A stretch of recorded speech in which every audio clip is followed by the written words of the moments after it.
Senhoras e senhores, bem-vindos a mais um vídeo do canal Flechas da História. No vídeo de hoje, encerramos os nossos alvos sobre a história da independência do Brasil e vamos concluir o período do Segundo Reinado, começando pela Guerra do Paraguai e terminando com a proclamação da República Brasileira.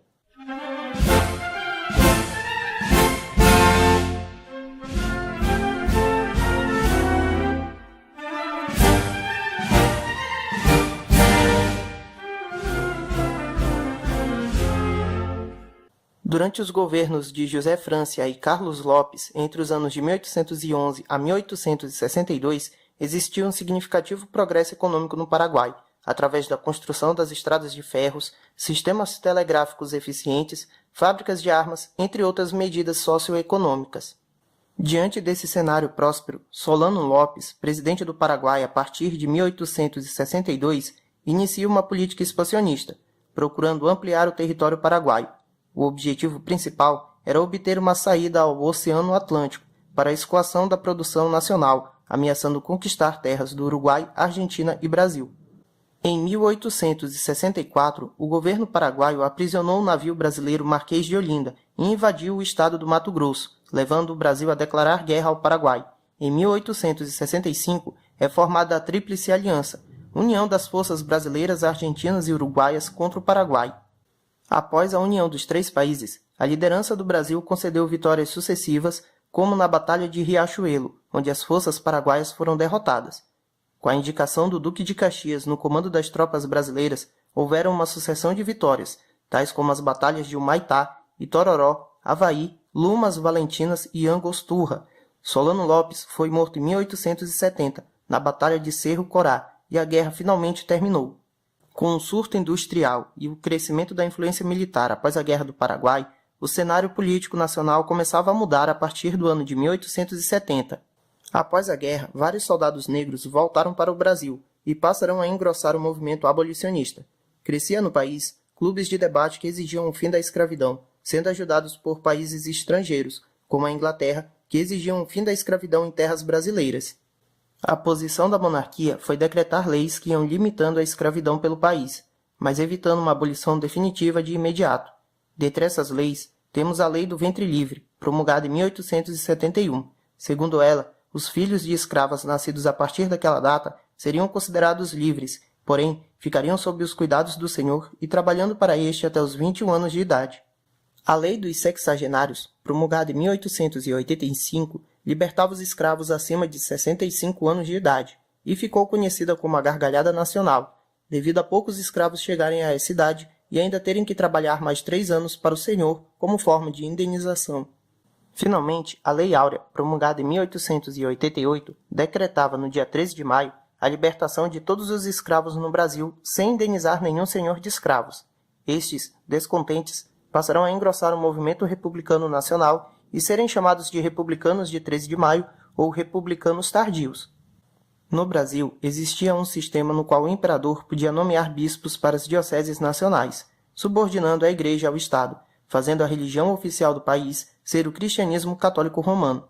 Esse sistema era conhecido como padroado. No ano de 1864, o Papa Pio IX, através do documento papal ou bula intitulado Sílabus, proibiu a permanência de membros da maçonaria dentro de posições hierárquicas da Igreja Católica. Dom Pedro II, que era membro da maçonaria, não permitiu que a bula papal fosse válida no Brasil e proibiu os sacerdotes nacionais de aplicá-la. Contudo, 2 bispos, Dom Vidal de Oliveira, da Diocese de Olinda, e Dom Antônio de Macedo, da Diocese de Belém, obedeceram ao Papa e expulsaram padres ligados à maçonaria de suas dioceses. Os bispos foram presos, sendo soltos pouco depois devido à repercussão negativa. Este acontecimento retirou o apoio que a Igreja Católica dava à monarquia brasileira.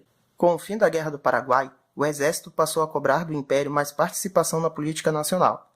Os baixos salários, o desamparo aos desvalidos e aos familiares dos mortos em combate geraram fortes críticas à monarquia, através da imprensa e de vários membros do alto comando militar da época. A prisão de alguns oficiais, por fazerem críticas ao governo, só aumentou o descontentamento, que atingiu seu ponto máximo com a ideia de se mudar o regime de aposentadoria dos militares. Entre os altos oficiais que passaram a tramar contra o regime de Dom Pedro II estava o Marechal Teodoro da Fonseca, herói da Guerra do Paraguai.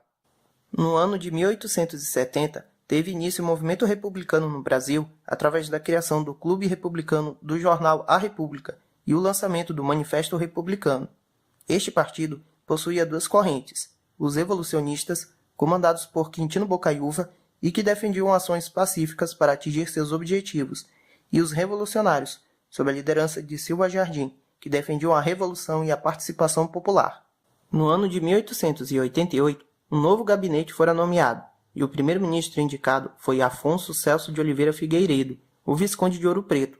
O mesmo iniciou um amplo programa de reforma política para angariar novo apoio à monarquia. No dia 14 de novembro de 1889, passou a circular um boato de que o Visconde de Ouro Preto havia decretado a prisão de Teodoro da Fonseca e Benjamin Constant, principais líderes militares contra a monarquia.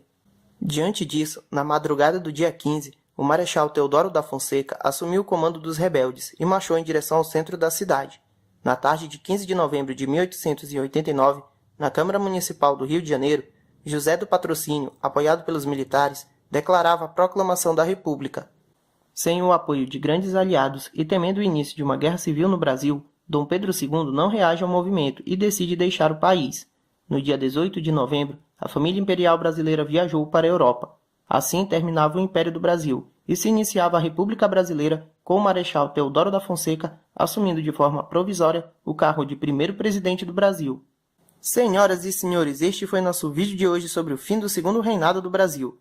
Se você gostou, já sabe, deixe seu like e compartilhe o vídeo com os seus amigos, que ajuda bastante no crescimento do canal. Forte abraço e até o próximo vídeo.